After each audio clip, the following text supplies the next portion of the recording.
So the Toronto Raptors and the Philadelphia 76ers played game two uh, yesterday at I think 8 p.m. Eastern time. And this game was, oh boy, there's a lot to say about this game, guys. I ain't gonna sugarcoat it with you. As the title suggests, it was a squandered opportunity by the Toronto Raptors. So immediately heading into the first quarter, I noticed that Brett Brown, and credit to Brett Brown for this game, he really, really, really did a good job in making adjustments. What he does is he has, instead of doing a direct matchup position by position, he has Embiid guarding Siakam, Tobias Harris guarding Gasol, and Ben Simmons on full-time duty with Kawhi Leonard. Now, what this does is essentially it's a gamble by the 76ers, who are saying, we're going to lock down Siakam, take away his opportunities that he had in the first game. Kawhi is going to get his, but we're going to limit that as well. And we're going to dare the other Raptors to beat us. We're going to dare people like Danny Green, Kyle Lowry, and the bench, and even Marc Gasol to beat us. And this gamble paid off this game. It was a risky gamble, but it paid off big time this game. Now, I noticed that for a lot of the possessions that Embiid was guarding Siakam, immediately when Siakam would try to get possession and establish himself in the post, the help defender comes. The same thing with Kawhi. So the whole time, it's essentially Danny Green, Kyle Lowry, and Marc Gasol. One of these guys is going to be open, and they just need to knock down a shot. Unfortunately, they could not knock down many shots this game. Lowry was not shooting well until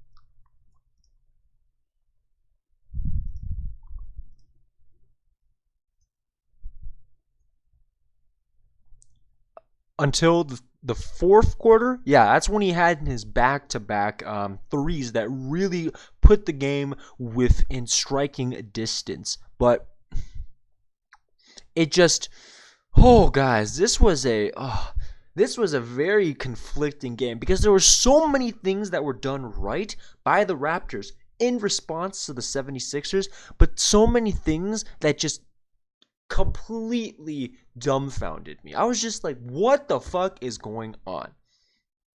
Right? So we go for the remainder of the first quarter, and like I said earlier, adjustments have been made by Brett Brown. The gamble is working, and the Raptors are actually struggling to facilitate their offense because Siakam has now been cut off from his usual, low block spin move, and you got Kawhi who's being, double teamed, triple teamed, or getting the help defender on him. So this really means that the rest of the Raptors are open, but they just can't make a bucket.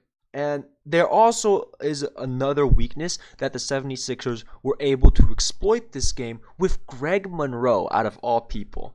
And that was rebounding. Now, we knew coming into this series that the Raptors had issues with rebounding overall. Their roster, I don't think they lack the length. I just think for some reason they're just not as good at rebounding as other teams are. And I think a lot of it, for tonight at least, had to do with just pure effort. Because the 76ers came out and were just like, give me every single board.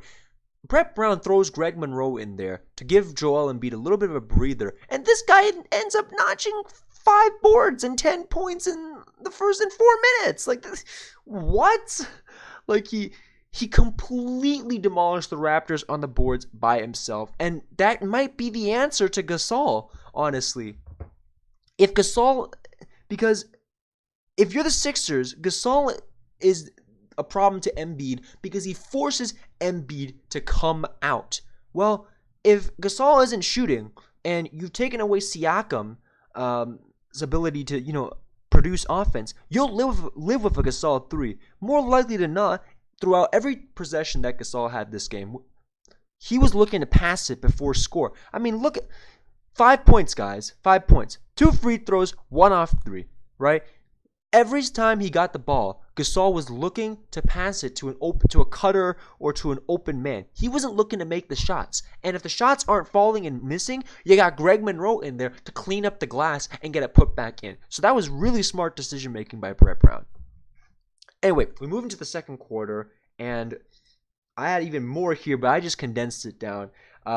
Offense completely stalls once again for the Raptors, and the 76ers are actually able to find breakdowns in the Raptor defense because the Raptors are starting to get a little bit disjointed. I think a lot of it came down to them not having gotten a bucket for quite a few minutes. You can see they trailed the first quarter by, 9 points, and they did a decent job making up for the initial slow start in the second quarter, but it wasn't good, guys. It was not good. Now, dribble drive starts to work for the 76ers, and that's what really opened up that defense about halfway into the second quarter. You see every player getting their drive and kicking it out. James Ennis is popping off as the sole scorer for the bench. For some reason, he's able to nail a lot of threes. He was good in game 1 as well, but this game he was really, really the guy that, the spark plug for the bench, so to speak. JJ Redick has also started to hit threes. So because of that, he, along with Ennis, have forced the Raptor offense to loosen their coverage in the paint, which has allowed the dribble drive to continue and allowed the other stars for Philadelphia and the offense as a whole to kind of get into a rhythm. Now, I mentioned probably earlier, there was a comeback attempt, and it was going good towards the end of the second quarter, but it just got completely deflated with a 5-point play by Jimmy Butler because he goes to shoot a 3, he makes the 3, Danny Green gets called for a foul, and then he gets called for a technical foul. So that 5-point swing completely shuts down any rhythm the Raptors were hoping to get on offense. Prior to that 5-point play, the Raptors were on an 11-0 run, I think, and they were cutting it close. Now, end of the second quarter, Sixers lead 51-38. And I think Nick Nurse also gets a technical in this quarter as well. So this really doesn't help it as well. And yeah, I think what my feeling at halftime was, okay, Raptors are going to make some adjustments. They're going to bounce back in the second half because I don't see them not being able to initiate offense and having this much of a breakdown on their defense. So we go into the third quarter, and both teams for the first 3 minutes are settling for three-pointers. There is literally no attempts to make a drive at the basket. But Raptors managed to go on a 10-0 run before Monroe is subbed in for rebounds. And overall, at this point, Monroe has been the better big tonight. Joel obviously had gastronitis, and he straight up also was not playing too well this game. But you know what? He did what he could do, and I think for the most part, Monroe did a really good job this game in stifling a lot of the Raptors. Just him getting boards really fucked with the Raptors this game. Now, he's eventually subbed out for Boban Marjanovic, and I think this is because of fatigue. It was later revealed that it was because he sprained his ankle, I think. But for the most part, you don't want to be playing Greg Monroe above 20 minutes. He's not a player that can sustain his production past that mark. Otherwise, you're going to start seeing some fall off. Now, there was one moment in the third quarter, as the Raptors are coming back to it, they go on a massive run to cut the lead to within 1. I think it was 60-61 at one point in the game. And credit to Nick Nurse, he did a fantastic job making adjustments. But this one inexplicable decision he made, I think I gotta fault him on, because I think he may have cost the Raptors the game just by making this decision. Now, obviously, there are a lot of other decisions that need to be made in order for a game, right? There's a lot of other factors in a game that decide a game, but I straight up think this was a huge fuckery. Like, what the fuck was he thinking? And what I mean by this is they cut it to within 1, right? And he decides to sub off all the starters, everyone that helped get this massive comeback 17-point run, except for Kawhi, and he subs on Jody Meeks, Serge Ibaka, who was playing atrocious because he was tilted all night after he was biting on Joel Embiid pump fakes. But Ibaka, Norman Powell. Think about that, guys. Jody Meeks, Fred VanVleet, Norman Powell, Serge Ibaka, and Kawhi. What? The bench the entire night was playing like absolute dog shit.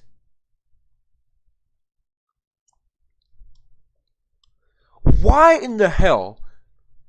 And Fred was end of the game was 0-0-0. Like, the man was minus 18. He was not good tonight. He could not fight over screens. Norm could not get his shots in. Ibaka was tilted. But why in the hell would you take off Lowry and Siakam? Why would you take off that lineup that helped you get back in the game in the first place?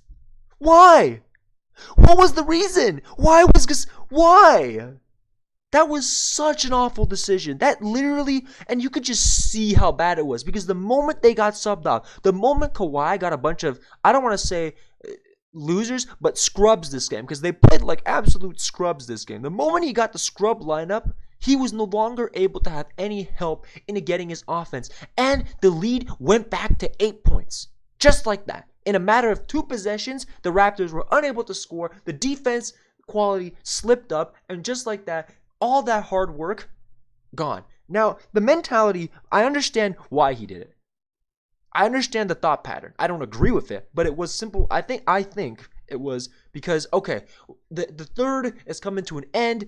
If we can hold the score to what it is, or the difference, Kawhi is going to get a fresh, or not Kawhi, but the rest of the unit, bench.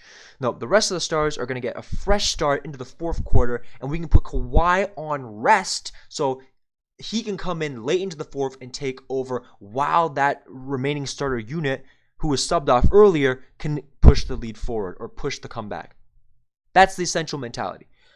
Except, you need to remember something. After Game 2, Game 3 is played on Thursday, which means they have an extra day of rest. So if your whole mantra is to rest the starting lineup, then take Kawhi out.